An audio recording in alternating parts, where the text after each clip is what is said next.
I'm Tim Lovatt. I'm the head of digital learning for K-12 here at Dover campus.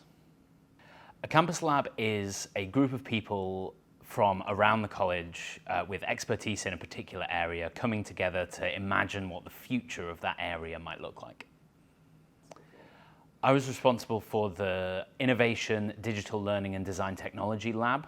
And so within those areas, we sourced experts from all those different areas and looked to the future of education and what our innovation program should look like. It's extremely important because it's the opportunity for educators to give their views and their experience and apply their expertise to the design of a new campus. It's how we design a school for the future as opposed to a building for the future with a school in it. Throughout the research process, we engaged with a whole bunch of different stakeholders from around both campuses. So from Dover and East, we had staff from all different backgrounds and all different areas all different areas where they work. So we had admin and support staff, we had technicians, and we had educators. We also engaged with students, we also engaged with a portion of the parent community, and we surveyed a wide range of people in our community as well. So there was a lot of input into what we were talking about. So from an innovation perspective, we looked at what are our students going to need to make change in the future. So that could be anywhere from artificial intelligence through to designing solutions to impact global problems. And how would they do that? We've seen shifts in the educational world from what would traditionally have been innovation would have been more like woodwork and crafts like that, shifting more into digital stuff, robotics, things like that. There's been a lot of media production that would come under innovation as well. So it's trying to understand and map the course of where innovation is heading, what employers need when they talk about innovative employees, and how we can nurture those skills and nurture student interest in innovation. So digital technology also links to some of the innovation stuff because digital technology is becoming more and more pervasive everywhere.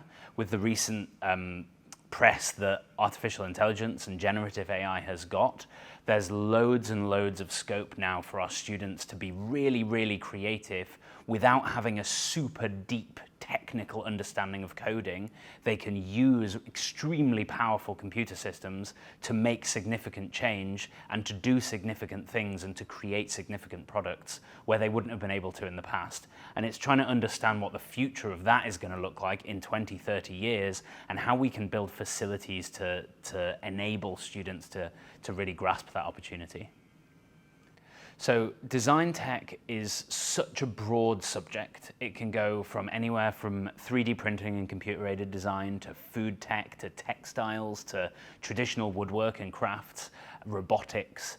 There's such a wide range of things, and with such a large school like we are and such a diverse range of students with a diverse range of interests, we need to make sure that we're making spaces for them to really embrace the things that they love whilst still not having a huge amount of space that's dedicated to lots and lots of small different things.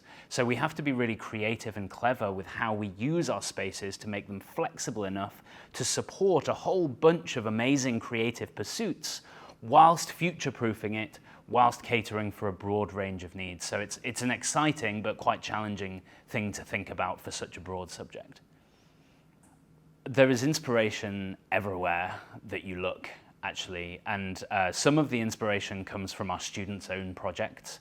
We have students working on incredible things, from building engines from scratch for go-karts to revolutionizing ways in which people with limited access to things are able to do different stuff, to designing particular products or particular services, or analyzing the data from brain waves of dementia patients to try and help understand a little bit more about the things that can help them.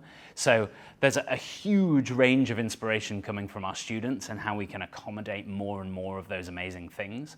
There's also a range of inspiration that comes from just other schools and educational institutions and establishments around the world and the experiences that they've had, whether that's positive or negative experiences with their buildings and their facilities. It's been a great learning experience to go around the world and visit different places to see what real cool spaces can facilitate this amazing work and how we can apply that within our UWC context.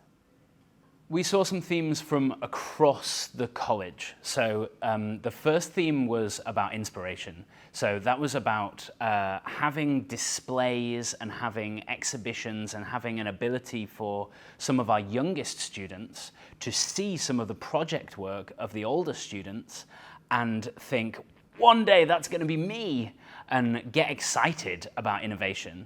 And so we have that at the moment in our Ideas Hub, but we wanted it to be more central. We wanted it to be part of everybody's daily experience, that you kind of start school and you go through all of this amazing inspiration on the way to your maths lesson or on the way to your grade 5 lesson or whatever it is.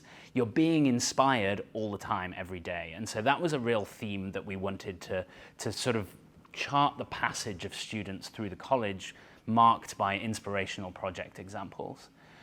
The other emerging theme that we ended up discovering was that we wanted it to be age appropriate and challenging and flexible, but not just an empty blank canvas. And so there were constant challenges with balancing all of those things just right. And learning from other schools has been really powerful as to how to do that.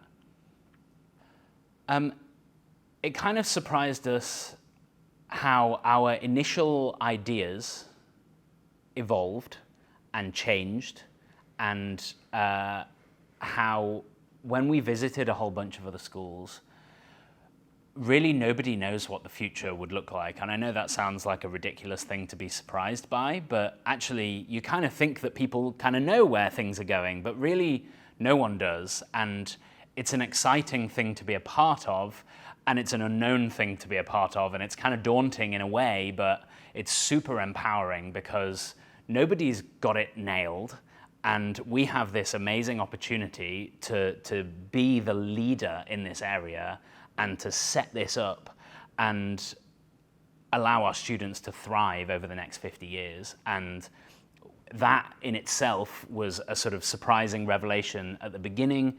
We kind of all thought we knew what we wanted, and actually as it evolved, we really didn't. And that was exciting, and it was empowering.